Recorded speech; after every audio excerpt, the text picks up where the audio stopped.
আপনারা জানেন কেন্দ্রীয় স্বরাষ্ট্রমন্ত্রী অমিত শাহ তার 3 দিনের সফর ছিল এবং সেখানে তৃণমূলকে নিশানা করে অমিত শাহ তিনি গতকাল বলছেন সোনার বাংলা গড়ব। 2016 থেকে রাজ্যে প্রাণ হারানো 300 জনেরও বেশি দলীয় কর্মীর তর্পণের সময় এসেছে। মহান এই ভূখণ্ডকে প্রথমে বামেরা, পরে তৃণমূল ক্রমে নিচে নিয়ে গেছে। সময় এসেছে সোনার বাংলা গড়ে তোলার, এমনই মন্তব্য কেন্দ্রীয় স্বরাষ্ট্রমন্ত্রী। समय आ गया है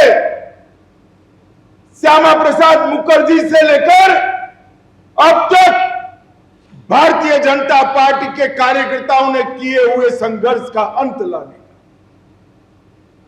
समय आ गया है। 2016 से 2025 तक 300 से ज्यादा कार्यकर्ताओं ने जो बलिदान दिया है,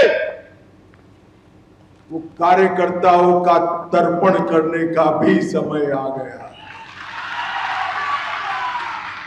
और हमारी महान बंगभूमि को पहले 3 दशक तक कम्युनिस्ट और बाद में 15 साल तक टीएमसी ने नीचे नीचे नीचे ले जाने का काम किया है। समय आ गया है सोनार बांग्ला का सृजन करने का भी समय। তৃণমূল মুখপাত্র অরূপ চক্রবর্তী রয়েছেন আমাদের সঙ্গে টেলিফোন লাইনে। অরূপ দা, অমিত শাহ গতকাল সোনার বাংলা গড়ার ডাক দিয়েছেন। তিনি বলছেন যে প্রথমে এই বাংলাকে বামেরা, পরে তৃণমূল ক্রমশ নিচে নিয়ে গিয়েছে। ওনারা এমন সোনার দেশ গড়েছেন যেই সোনার দেশে অর্থনীতিকে দেউলিয়া করিয়ে দিয়ে এক একটা চোর শিল্পপতি ভারতবর্ষের টাকা মেরে পালিয়ে গিয়েছে এবং তাদের অধিকাংশই দেখা যাচ্ছে একটা পার্টিকুলার রাজ্য থেকে, ওনাদের শাসিত রাজ্য থেকে। ওনারা এমন সোনার দেশ গড়েছেন যেখানে ধর্ষককে জেল থেকে বের করে এনে মালা পরানো হচ্ছে। ওনারা এমন দেশ গড়েছেন যেখানে একজন ছাত্র সে আন্দোলন করায় তাকে জেলে রাখা হয়, প্যারোল পায় না, ধর্ষকরা জেল থেকে প্যারোল পেয়ে চলে আসে। ওনারা এমন রাজত্ব, সোনার রাজত্ব গড়েছেন যেখানে বাংলা ভাষায় কথা বলার অপরাধে পিটিয়ে খুন করে দেওয়া হচ্ছে। যেখানে সন্তান সম্ভবা মাকে, সে বাঙালি, বাংলা ভাষায় কথা বলে, ভারতীয় নাগরিক, তাকে গায়ের জোরে বাংলাদেশে পাঠিয়ে দিয়ে জান্ত উল্লাস করা হচ্ছে। ওনারা এমন সোনার রাজত্ব গড়েছেন যে এদেশের বুকে একটা অঙ্গরাজ্যকে তার ন্যায্য প্রাপ্য বরাদ্দ থেকে বঞ্চিত করে সেটা নিয়ে উল্লাস করছেন, আর গরিব মানুষ না খেতে পেয়ে অবস্থায় রয়েছেন, সেই টাকা আটকে দিয়ে তারা টান ইয়ে করছেন ও জল্লাদের উল্লাস মঞ্চে হাসছেন। স্বাভাবিকভাবেই বাংলা এগুলো প্রতিটা লক্ষ্য করেছে, কারণ বাংলার একটা নিজস্ব কৃষ্টি সংস্কৃতি আছে। সেই বাংলার সংস্কৃতির উপর, কৃষ্টির উপর আঘাত করেছেন রবীন্দ্রনাথ ঠাকুরকে গালিগালাজ করে, বিবেকানন্দকে গালিগালাজ করে, ঈশ্বরচন্দ্র বিদ্যাসাগরের মূর্তিকে ভাঙচুর করে, রাজা রামমোহন রায়কে গালিগালাজ করে। এই বাংলা জানে কাকে কোন জায়গায় রাখতে হয়। বাংলা তার সুখ দুঃখের সাথে মমতা বন্দ্যোপাধ্যায়ের পাশে ছিল, আছে, থাকবে। অমিত শাহ বরঞ্চ আগে প্রশ্নগুলোর জবাব দিন, কেন বাংলা বঞ্চিত আপনাদের কেন্দ্রীয় সরকারের হাতে। ধন্যবাদ। পশ্চিমবঙ্গে এসে নারী নিরাপত্তা নিয়েও সুর চড়ান কেন্দ্রীয় স্বরাষ্ট্রমন্ত্রী অমিত শাহ। তিনি বলেন যে মা মাটি মানুষের স্লোগান দিয়ে ক্ষমতায় এসেছিল তৃণমূল, কিন্তু ক্ষমতায় আসার পর পশ্চিমবঙ্গের মা ও নারীরা অসুরক্ষিত। রাজ্যের মাটি অনুপ্রবেশকারী আর মাফিয়াদের দখলে, মানুষ রাজ্য ছেড়ে পালাচ্ছে, মন্তব্য অমিত শাহের।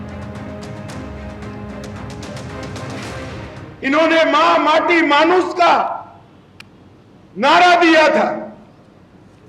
मां अपनी भारत माता असुरक्षित, बंगाल की बेटी और मां भी असुरक्षित है।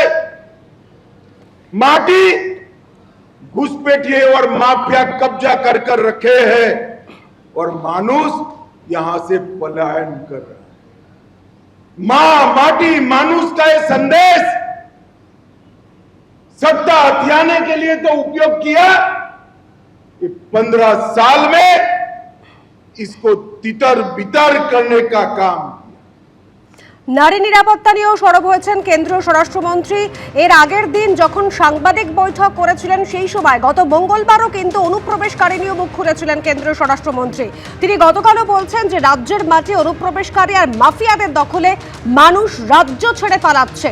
ক্ষমতায় আসার পর পশ্চিমবঙ্গের মা এবং নারীরা অসুরক্ষিত, আর এখানে সোনার বাংলা গড়ারও ডাক দিয়েছেন কেন্দ্রীয় স্বরাষ্ট্রমন্ত্রী। তিনি বলছেন 2016 থেকে রাজ্যে প্রাণ হারানো 300-রও বেশি দলীয় কর্মীর তর্পণের সময় এসেছে। বাংলা মহান ভূখণ্ড এবং তাকে প্রথমে বামেরা এবং পরে তৃণমূল ক্রমে নিচে নিয়ে গিয়েছে। সময় এসেছে সোনার বাংলা গড়ে তোলার, এমনই মন্তব্য কেন্দ্রীয় স্বরাষ্ট্রমন্ত্রী। সিপিএম নেতা সুজন চক্রবর্তী রয়েছেন আমাদের সঙ্গে টেলিফোন লাইনে। সুজন দা, কেন্দ্রীয় স্বরাষ্ট্রমন্ত্রী সোনার বাংলা গড়ে তোলার ডাক দিয়েছেন এবং তিনি বলছেন যে বাংলাকে প্রথমে বামেরা, পরে তৃণমূল ক্রমশ নিচের দিকে নিয়ে গিয়েছে, বিজেপি সোনার বাংলা গড়বে। অমিত শাহ এখন ঘটনাক্রমে দেশের স্বরাষ্ট্রমন্ত্রী হয়েছে, প্রচুর জ্ঞান দেবেন, দিতে পারবেন, কিন্তু দুর্ভাগ্যটা কি জানেন তো, অমিত শাহ অথবা মমতা ব্যানার্জি হয় ছেলে নয় ভাইপো, তাদের জন্যই রাজনীতি করছেন, প্রায় সবাই বুঝে গেছে। ওরাই সব নীতি কথা বলবেন, ভালো ভালো কথা বলবেন। বাম আমল ওদের ভয়ের কারণ থাকবে, আরএসএস এর কাছে মূল বিপদ কমিউনিস্টরা, এই নিয়ে কোনো সন্দেহ নেই। কিন্তু আমি বলছি বাংলাকে গত 15 বছরে তো ধ্বংস করা হয়েছে, নিয়ে কোনো সন্দেহ নেই। উনি কি সোনার বাংলা করবেন, যেমন সোনার ত্রিপুরা করেছেন? সব অপদার্থের মতো কথা বলার মানে আছে নাকি কিছু? ওরা পশ্চিমবাংলাকে আরো বেশি বিপদে ফেলতে চায়, 1, 2। মানুষ যখন তৃণমূলের থেকে পরিত্রাণ পেতে চাইছে, তখন ওরা বলেছিল যে আমরা দেব পরিত্রাণ। মানুষ বুঝে গেছে তাদের ডবল ঠকানো হচ্ছে। আপনি বাইরের রাজ্যের দিকে তাকান, তাকালে বুঝতে পারবেন যে বিজেপি শাসিত রাজ্যগুলোতে হাল কি। ওরা সোনার বাংলা করবেন, আর বাংলা ভাষায় কথা বলা মানুষ তাদেরকে পিটিয়ে মেরে থানায় নিয়ে ভিন জায়গাতে পাঠিয়ে দিয়ে আসছেন। সোনার বাংলা করবেন বাংলা সম্পর্কে এই ধারণা নিয়ে রবীন্দ্রনাথ সান্যাল, বঙ্কিমবাবু। বাংলা বিরোধী মনোভাবে বিজেপি স্পষ্ট। অমিত শাহর কথাতে সেটা যতই ধামাচাপা দেবার চেষ্টা করুন না কেন, আমি বলছি এখানকার স্থায়ী বসবাসকারী মানুষরা ভোটার হতে পারছেন না, বাংলা ভাষী অতএব বাংলাদেশ। ফলে এসব কথা বলা কোনো মানে নেই। তৃণমূল এবং বিজেপি দুয়ের বিরুদ্ধে লড়াইতে লাল ঝান্ডা। ধন্যবাদ সুজনদা। 3 দিনের সফরে এসে কেন্দ্রীয় স্বরাষ্ট্রমন্ত্রী একের পর এক নিশানা করেছেন রাজ্যের শাসক দলকে। পাল্টা বড়জোড়ার সভা থেকে মুখ্যমন্ত্রী মমতা বন্দ্যোপাধ্যায় অমিত শাহকে আক্রমণ করে কি বলেছিলেন শোনাবো। ইসবার কেতনা হোগা, আজকে নাকি বলেছেন দুঃশাসন বাবুদার 2 চোখে, এক চোখে দুর্যোধন আর এক চোখে দুঃশাসন। যতদিন বাঁচবো এই দুরাচারীদের বিরুদ্ধে লড়বো, এই শকুনি মামাদের বিরুদ্ধে লড়বো, এই দুর্যোধনদের বিরুদ্ধে লড়বো, এই দুঃশাসনদের বিরুদ্ধে লড়বো। এবিপি আনন্দ, এগিয়ে থাকে, এগিয়ে রাখে।